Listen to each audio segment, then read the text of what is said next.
et tous mes remerciements de m'accueillir maintenant pour parler effectivement de notre manière de voir et de faire du plaidoyer autour de ce projet sur l'immigration dont on entend actuellement beaucoup parler. Michel Rocard, vous connaissez. Michel Rocard était venu en 1989 pour les 50 ans de la CIMAD et avait prononcé une phrase qui est demeurée célèbre. La France ne peut accueillir toute la misère du monde, mais elle doit savoir en prendre fidèlement sa part. Et cette phrase lui avait causé beaucoup de difficultés, à tel point que 20 ans plus tard, le même Michel Rocard, revenant dans la même CIMAD et tout pour le coup pour les 70 ans, avait dû s'en expliquer et avait rajouté que la France et l'Europe peuvent et doivent accueillir toute la part qui leur revient de la misère du monde. Et aujourd'hui, nous ne pouvons plus l'inviter pour les 80e, 85e anniversaire de la CIMAD, mais aujourd'hui, sa question ou sa remarque reste effectivement la même. Est-ce que la France et l'Europe prennent fidèlement leur part de la misère humaine ? Alors, sans vouloir faire, comme je l'ai fait il y a 48 heures devant un auditoire un peu différent, un cours de démographie pour voir quels sont les grands mouvements qui affectent effectivement à la fois la Terre, l'Europe et un pays comme la France, je voudrais rappeler que des statistiques entre 2014 et 2020, où l'on fait la comparaison entre la France et l'Allemagne de la part des immigrés qui sont accueillis sur le territoire de ces pays.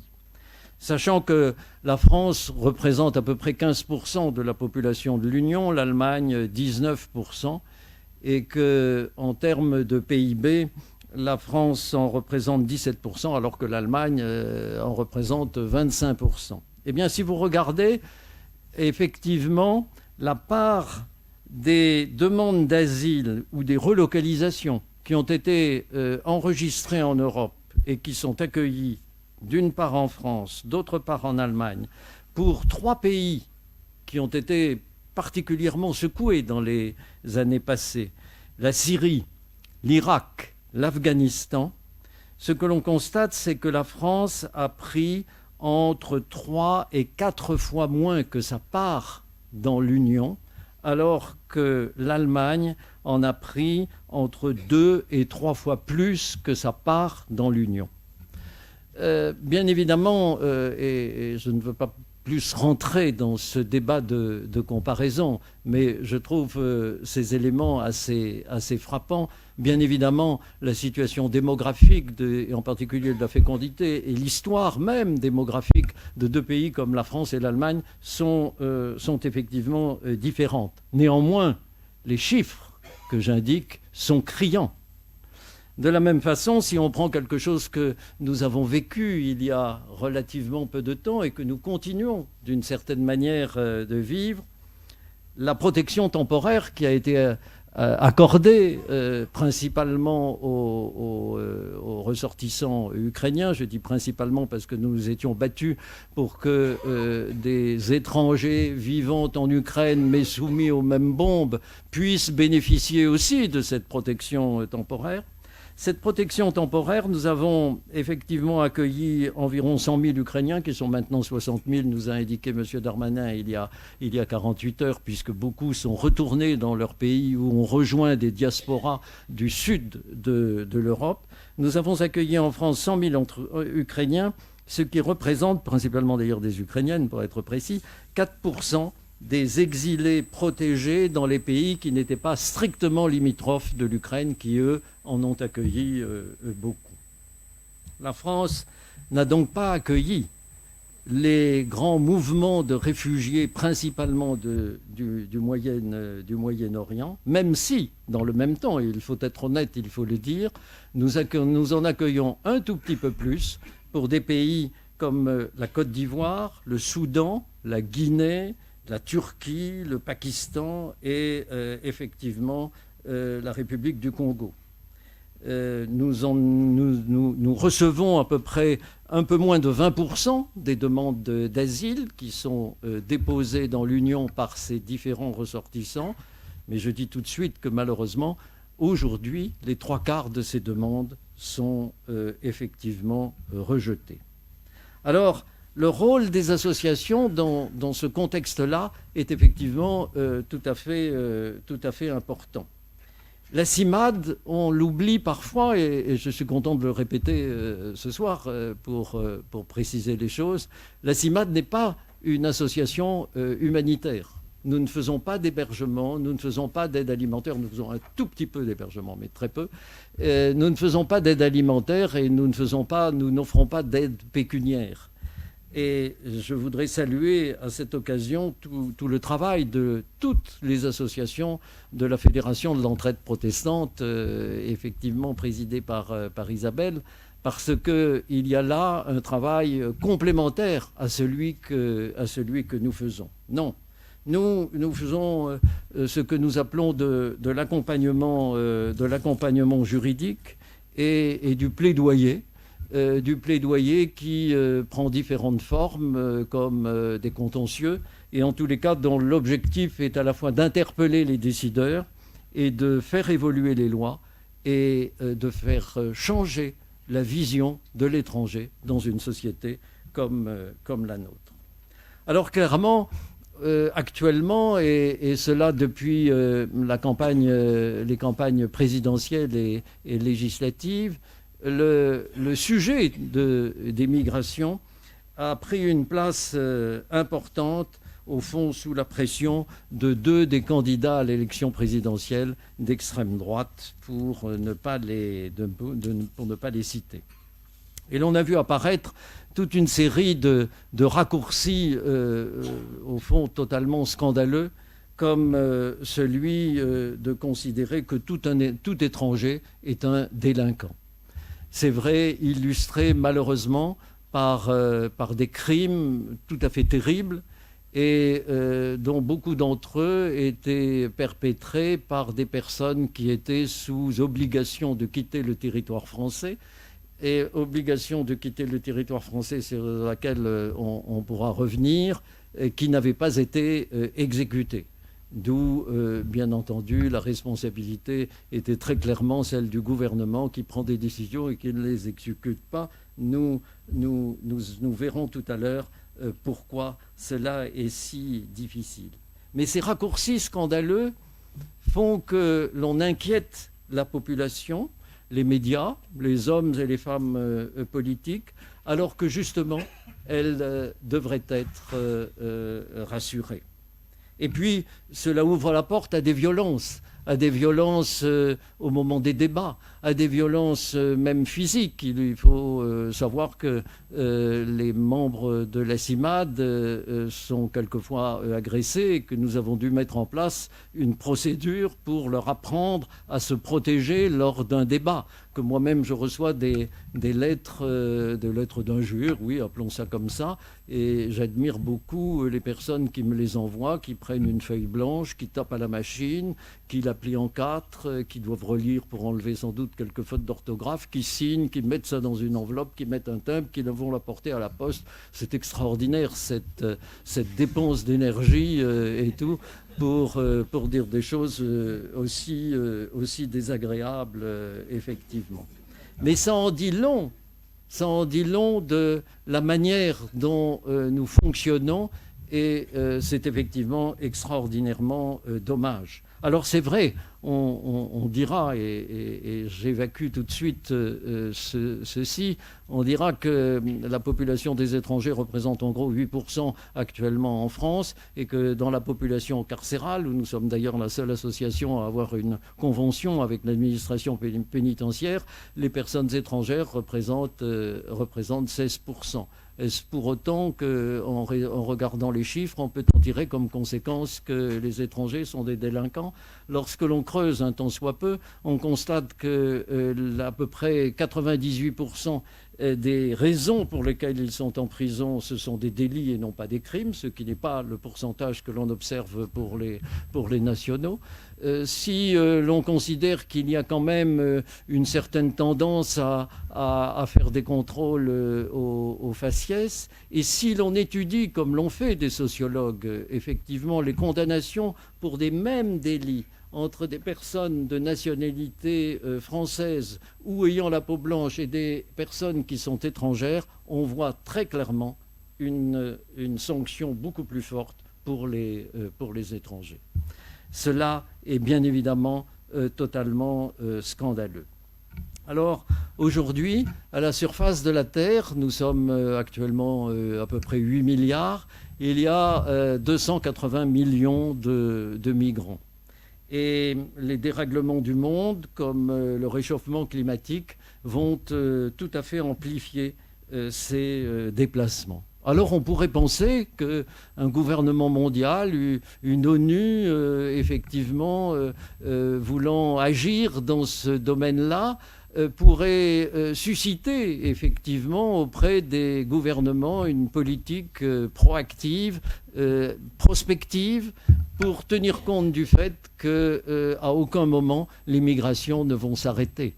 L'histoire du monde est faite de migrations, la Bible est remplie de migrations, et l'histoire d'un pays comme le nôtre, comparativement d'ailleurs à l'Allemagne, est beaucoup plus un pays d'immigration que l'Allemagne, et en tous les cas plus ancien. Et la réponse qui nous est donnée, c'est un nouveau projet de loi. Un nouveau projet de loi dont le titre, qui vaut son pesant de moutarde, c'est « Projet de loi pour contrôler l'immigration et améliorer l'intégration ». Mais de quelle intégration parle-t-on, puisqu'on va limiter l'immigration? En tout état de cause, ce nouveau projet de loi va être le 22e texte depuis 1990. Et nous parlions tout à l'heure de l'avis que va devoir rendre le Conseil d'État, ou qu'a rendu le Conseil d'État, effectivement, sur le projet de loi qui va être étudié prochainement devant le Parlement. Si l'on se reporte à l'avis qui avait été rendu pour le projet de loi précédent qui datait de 2018, le Conseil d'État avait fait remarquer très justement que, certes, il y avait des choses tout à fait intéressantes dans ce nouveau projet de loi, mais que peut-être serait-il pas tout à fait inutile de vérifier que toutes les méthodes, toutes les décisions qui avaient été prises avaient bien été appliquées et quels étaient le résultat de ces décisions. Or là, ce que l'on constate, c'est qu'effectivement, les textes s'empilent les uns sur les autres, ce qui signifie d'ailleurs que l'administration, ne maîtrisant plus très bien les textes qu'elle est en charge d'appliquer, nous amène, nous, CIMAD, à déposer effectivement des recours devant les tribunaux administratifs et devant le Conseil d'État, de telle manière que l'on ait une vision claire et surtout que les préfectures appliquent définitivement les derniers textes concernant les sujets qui nous préoccupent. Alors ce projet de loi qui est déposé cette année va être présenté au Conseil des ministres le 1er février, c'est-à-dire dans les jours qui viennent, et ensuite sera débattu devant le Sénat au mois de mars et devant l'Assemblée nationale au mois de mai. Enfin, tout ça, c'est ce qui est décidé. On verra, parce que je crois savoir, enfin nous croyons savoir qu'il y a un autre projet de loi concernant la retraite qui préoccupe aussi le gouvernement, et qu'on peut imaginer peut-être que ce calendrier soit un peu adapté. Nous le verrons. Là aussi, pour adopter un projet de loi, c'est la loi de la démocratie, il faut trouver une majorité, et l'inquiétude que nous avons très clairement, c'est que les partis de droite, pour apporter leur voix qui sont nécessaires pour l'adoption d'un tel projet, fassent des exigences effectivement au gouvernement, et rendent les conditions d'application plus difficiles, ou effectivement mettent des interdictions encore plus graves. Il n'empêche que, très clairement, si ce projet de loi indique et défend l'idée de la lutte contre les passeurs, et qui pourrait s'opposer à cela, souhaite qu'il y ait un apprentissage plus intensif du français. Là encore, qui pourrait s'opposer à cela? À cela près, c'est que tout dépend de la manière dont les choses sont faites. Il y a des points beaucoup plus inquiétants. En particulier, la réforme du contentieux du droit des étrangers. Il faut savoir qu'actuellement, les tribunaux administratifs, comme les cours d'appel administratives, sont complètement engorgés, j'exagère, sont engorgés par le contentieux des étrangers. En gros, le contentieux des étrangers dans les tribunaux administratifs, c'est 50% de ce contentieux. Un chiffre, bien entendu, qui n'a aucune mesure par rapport à la part de la population des étrangers dans notre population. Et dans les cours d'appel administratifs, c'est même plus de 50%. Alors, pourquoi ?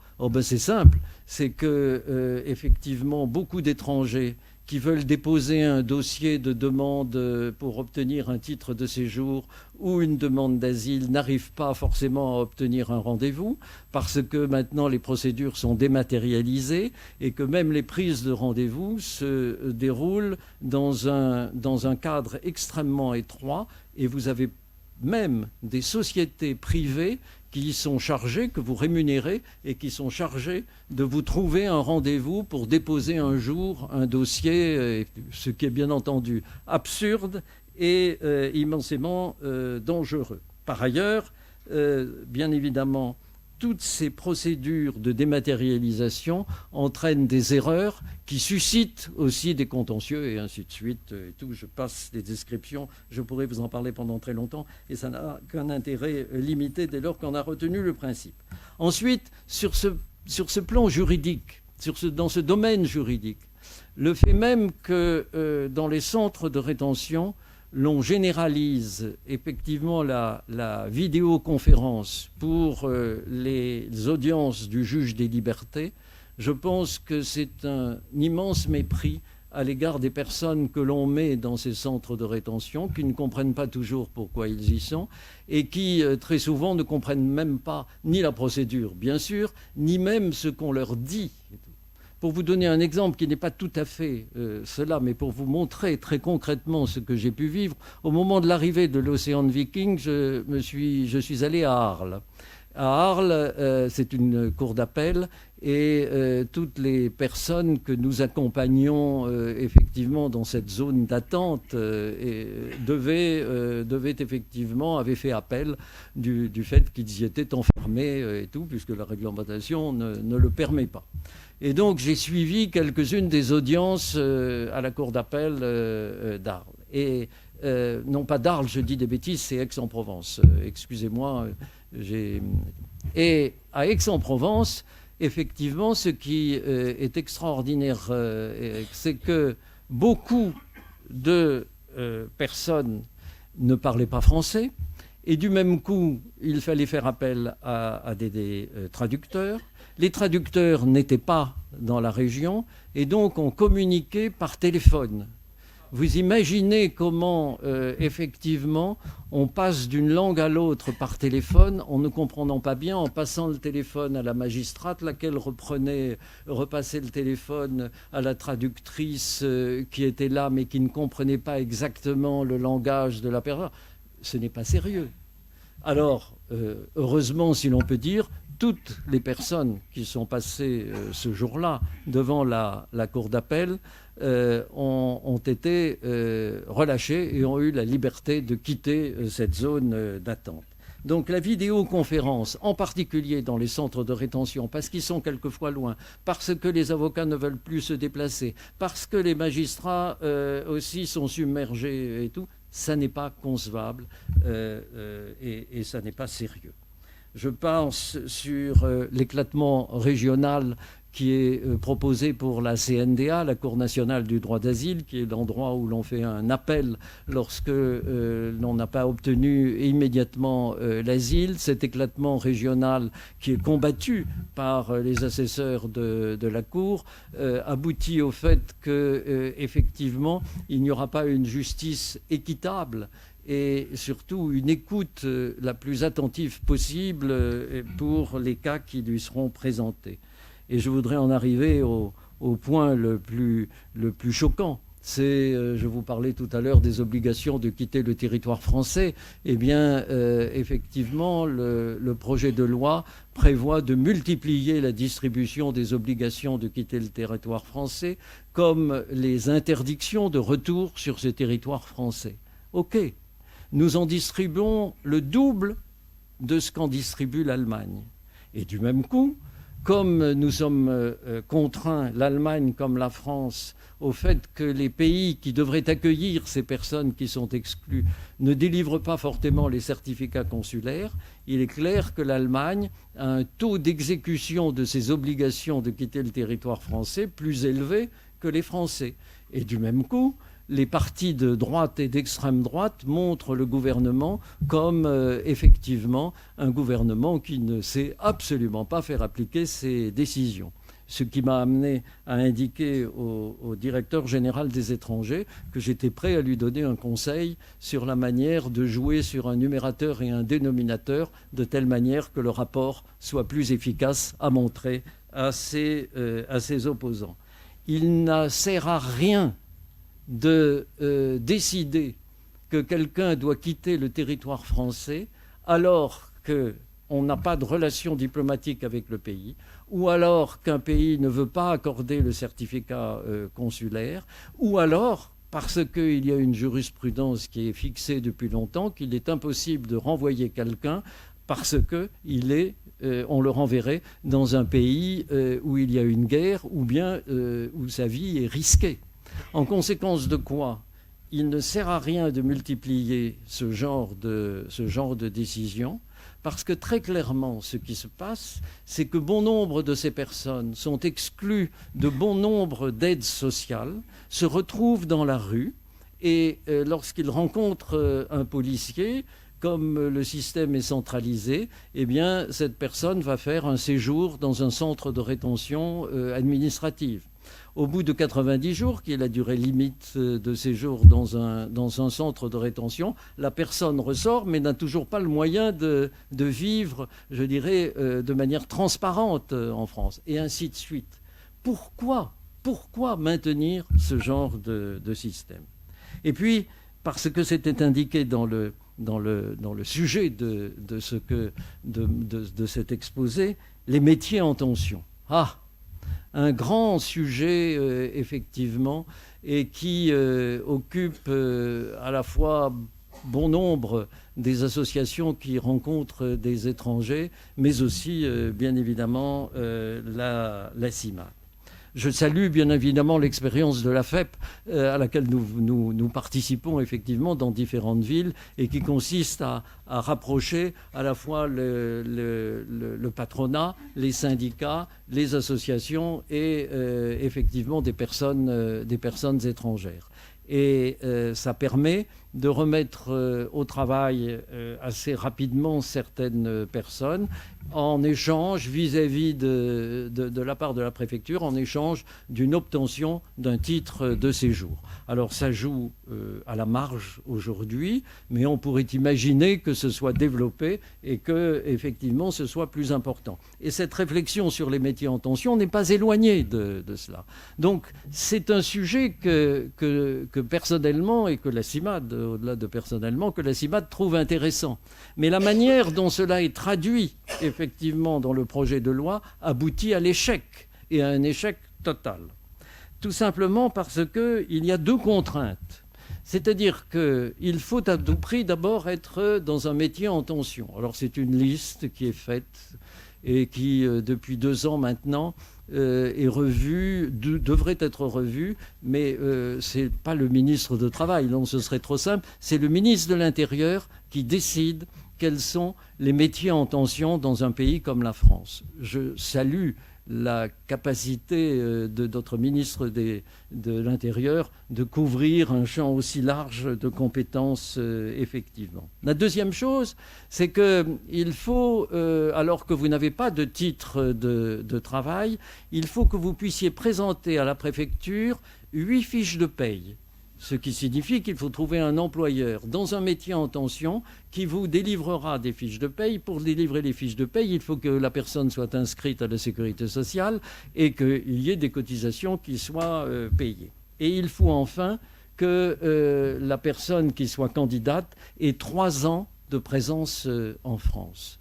Je n'ai pas besoin de vous dire que ceci est le copier-coller d'une circulaire de M. Valls et qui ne correspondait absolument pas à ce même objectif. Et la circulaire Valls a été tout à fait utile pour régulariser toute une partie de personnes étrangères qui travaillaient au noir depuis très longtemps et tout, dans différentes entreprises, et ça a été une excellente chose. Et cette circulaire Valls, je l'ai utilisée pendant des années quand je faisais des permanences à Belleville pour accompagner et défendre effectivement des personnes qui pouvaient obtenir un titre de séjour. Mais pas dans ce cadre-là, où il s'agit effectivement d'entreprises qui ont besoin assez rapidement de quelqu'un, puisqu'il s'agit d'entreprises qui sont dans des métiers en tension.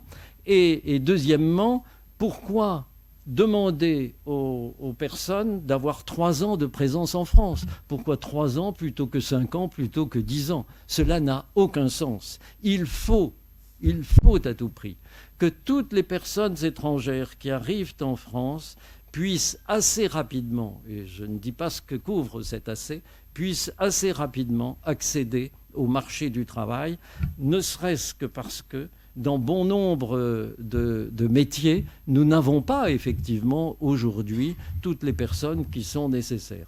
Je termine pour la plaisanterie, pour vous dire que dans les métiers en tension, dans la liste actuelle des métiers en tension, il n'y a ni la restauration, ni le nettoyage. Or, par expérience, c'est effectivement 2 secteurs qui manquent effectivement de personnes et dans lesquels nous sommes très heureux, quand on est dans une permanence de la CIMAD, nous sommes très heureux de constater qu'il y a des chefs d'entreprise qui sont prêts à nous accompagner pour permettre d'obtenir un titre de séjour, effectivement. Alors à partir de là, quel plaidoyer ? Qu'est-ce que nous pouvons faire, nous, CIMAD, pour essayer de faire évoluer les choses? Alors très clairement, ça a été l'un des points du débat de notre Assemblée générale avant le déjeuner, où nous parlons toujours de l'actualité politique. Alors nous avons différents niveaux de plaidoyer. D'abord au niveau local, vous savez que la CIMAD est constituée en une centaine de groupes locaux qui présentent sur l'ensemble de l'Hexagone, mais aussi en Amérique, mais aussi dans l'océan Indien. Et donc chacun de ces groupes locaux est appelé systématiquement à aller rencontrer les députés et les sénateurs de leur circonscription. Et du même coup, nous leur fournissons effectivement la liste de nos positions, de nos revendications, avec des fiches thématiques qui leur permettent effectivement, compte tenu des éléments de discussion, de pouvoir s'adapter à la fois aux questions et aux demandes. Très clairement, nous n'allons pas rencontrer, vous le comprendrez, des personnes dont nous savons que ça ne sera pas très facile de discuter, voire qu'ils seront opposés à nous, parce que nous sommes pris pour ce projet de loi dans une dimension de temps relativement courte. En tous les cas, nous avons toute une série de procédures, des documents et même des formations en atelier ou même personnel, et avec un support au niveau national qui permet d'adapter, le cas échéant, compte tenu des personnes que nous pouvons rencontrer. Au niveau national, pour le coup, c'est nous qui sommes extrêmement sollicités par les parlementaires pour participer soit à des auditions, et c'est assez fréquemment que la secrétaire générale ou moi-même ou d'autres membres du Conseil national vont au Sénat ou à l'Assemblée nationale pour présenter nos idées. Et effectivement, il y a eu aussi, très clairement, on en a un peu entendu parler, l'approche partenariale que souhaitait le gouvernement et Mme Borne autour de ce projet de loi, approche partenariale qui a tourné relativement court, puisque en fait il n'y a eu aucun débat effectivement lors de ces 2 à 3 séances dites de concertation avant la sortie de ce projet de loi. Indépendamment de ça, bien évidemment, mon rôle, c'est de rencontrer les ministres ou les cabinets des ministres ou principalement le directeur général des étrangers en France, avec lequel nous avons des relations qui sont assez courantes et avec lesquelles les différents services de la DGEF ont aussi des relations avec les équipes effectivement de la CIMAD. Et très prochainement, je vais rencontrer la présidente de la commission des lois, en particulier sur ce sujet. L'objectif, c'est d'aider à la fois tout le mouvement à décrypter le texte juridique et du même coup d'aider les bénévoles qui vont rencontrer les parlementaires à attirer leur attention sur tel et tel point qu'il serait souhaitable de changer ou de modifier. Et puis enfin, parce que la CIMAD, c'est quand même un petit mouvement, même avec ses 2800 bénévoles, la CIMAD ne fait pas les choses seule. Et donc, elle est dans des collectifs associatifs avec lesquels nous essayons de défendre ces positions, qu'il s'agisse d'associations aussi différentes que Médecins du Monde, que effectivement le Secours catholique, ou bien l'Anvita, ce groupement de collectivités locales qui accueille assez généreusement d'ailleurs les personnes étrangères, ou effectivement des syndicats. Et là, le dernier projet serait de mettre en scène dans la rue un parlement pour proposer à la population un projet de loi alternatif. Je ne sais pas très bien ce que ça recouvre, donc vous ne me poserez pas de questions là-dessus puisque je ne sais pas très bien, mais je trouve l'idée assez séduisante pour vous la citer ce soir.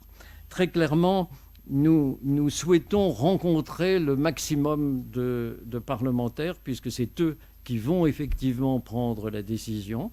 Et nous sommes à la fois très déterminés, mais en même temps très inquiets.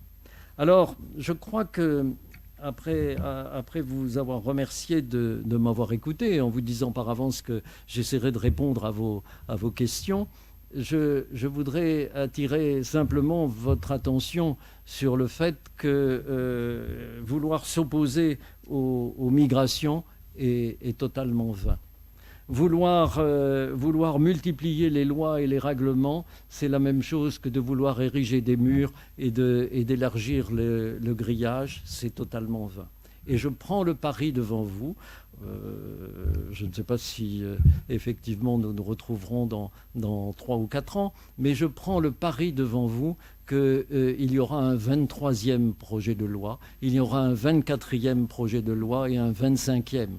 Parce que tant qu'on n'aura pas compris que ce n'est pas comme cela que l'on va traiter le problème des migrations, tant qu'on n'aura pas compris que c'est pas en érigeant des murs et en chassant les personnes effectivement au risque de leur vie, 3000 morts ou disparus dans la Méditerranée l'année dernière et tout, tant que l'on n'aura pas compris cela, on n'aura véritablement pas avancé et l'on trahira à la fois notre histoire séculaire, qui est une histoire d'un pays d'accueil, et l'on trahira aussi le 3e mot de notre devise, fraternité, dont je rappelle toujours avec plaisir, pour rendre hommage à mes prédécesseurs, que ce terme a désormais valeur constitutionnelle parce que la CIMAD était partie, avec d'autres, avec Cédric Herrou en particulier, dans la question prioritaire de constitutionnalité qui a donné ce caractère-là à ce beau mot de fraternité, c'est-à-dire solidarité, c'est-à-dire hospitalité. Merci.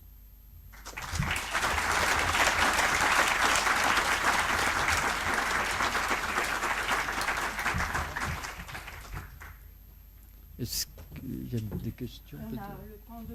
Oui, on va prendre 5 minutes pour des questions. Est-ce qu'il y aurait une ou deux questions? On n'a pas beaucoup de temps, mais on va le prendre quand même pour... Je l'aurais bien posé aussi tout à l'heure, mais du coup j'en profite d'avoir un expert. Oui, Valérie Duval-Poujol, la différence que vous feriez entre lobbying et plaidoyer, parce que vous insistez beaucoup sur plaidoyer, mais est-ce que vous faites une différence? Et laquelle ce serait entre lobbying, lobbyiste, lobby et plaidoyer? Écoutez, c'est vraiment une question à je ne sais pas combien d'euros, auquel je dois à l'honnêteté de dire que je n'y ai pas forcément beaucoup réfléchi et que vous remuez le couteau dans la plaie de ne pas avoir assisté à la table ronde de tout à l'heure, effectivement. Je crois que, si vous voulez, le plaidoyer, c'est effectivement un usage de tous les moyens dont nous pouvons disposer pour faire évoluer les choses. Je veux dire par là que dans le plaidoyer, je l'ai indiqué un peu rapidement, il y a aussi toutes les procédures de contentieux que nous faisons effectivement, et qui ne sont pas du lobbying. Je pense que ce contentieux à la CIMAD est quelque chose de tout à fait essentiel et que si l'on devait reprendre, comme nous le faisons au moins une fois par an, enfin à chaque Conseil national nous faisons le point sur les contentieux, ce qui veut dire que clairement nous en engageons pas mal, mais une fois par an, j'ai souhaité que l'on fasse le point sur effectivement ce contentieux. À quoi est-il utile ? Il y a des contentieux que nous gagnons qui ne font pas avancer les choses. Il y a des contentieux aussi que nous perdons et qui peuvent faire avancer des choses, ne serait-ce que parce qu'ils précisent des éléments, effectivement. Donc, pour moi, le contentieux est quelque chose de tout à fait essentiel dans ce plaidoyer. Le lobbying, c'est ce que je pratique aussi, me semble-t-il, lorsque, effectivement, je vais rencontrer avec d'autres, avec des membres du Conseil ou avec d'autres, tel ou tel parti politique, tel ou tel chef de parti politique, pour, non pas sur un texte donné, mais effectivement sur la situation générale des étrangers en France, sur effectivement l'orientation qu'il faudrait donner à l'ensemble de la réglementation et des contraintes et des contraintes qui sont liées à l'exercice du contrôle de ces réglementations. Alors je ne suis pas très sûr de vous donner la réponse que vous attendiez. Voilà rapidement ce que je vois comme différence. Il faut bien dire que nous saisissons toutes les occasions de faire avancer nos points, les points qui sont les plus importants pour nous. Merci. Oui, Charles-Henri Maléco. La CIMAD est connue et reconnue pour sa compétence, ses compétences juridiques. C'est ce qui fait votre force, me semble-t-il, vis-à-vis des pouvoirs publics. Vous êtes reconnu pour ça. Est-ce que vous n'avez pas un peu peur, justement? C'est un peu ce que, dans la table ronde précédente, il y avait une organisation internationale qui, elle, se basait sur la compétence scientifique. Donc, il y avait une compétence scientifique qui alimentait le plaidoyer. Là, vous avez une compétence juridique qui alimente le plaidoyer. Est-ce que vous n'avez pas peur un peu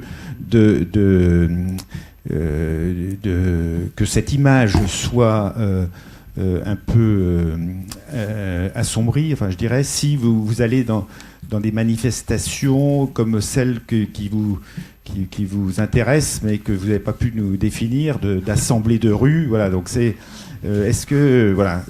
Vous savez, de toute ma carrière, je ne pense pas avoir beaucoup battu le pavé de Paris. Et j'ai appris à le battre avec la CIMAD. À la fois parce qu'il fallait soutenir les camarades. Enfin, j'étais un bénévole lambda au départ, je vous l'ai dit. Et j'ai découvert la force effectivement, à la force en interne de ces mouvements de rue et aussi, effectivement, de ces débats sur le nombre de personnes qui y sont ou qui n'y sont pas. Et enfin, le plaisir de pouvoir s'exprimer pour pouvoir dire aux autres, voilà ce que nous défendons.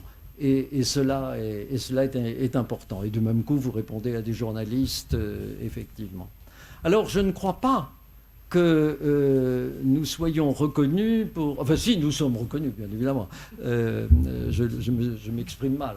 Oui, nous sommes reconnus pour notre compétence juridique. Mais ce n'est pas la compétence juridique qui nous permet de défendre une position vis-à-vis de l'État et vis-à-vis des ministres ou des directeurs. C'est le fait que nous sommes ancrés dans le terrain.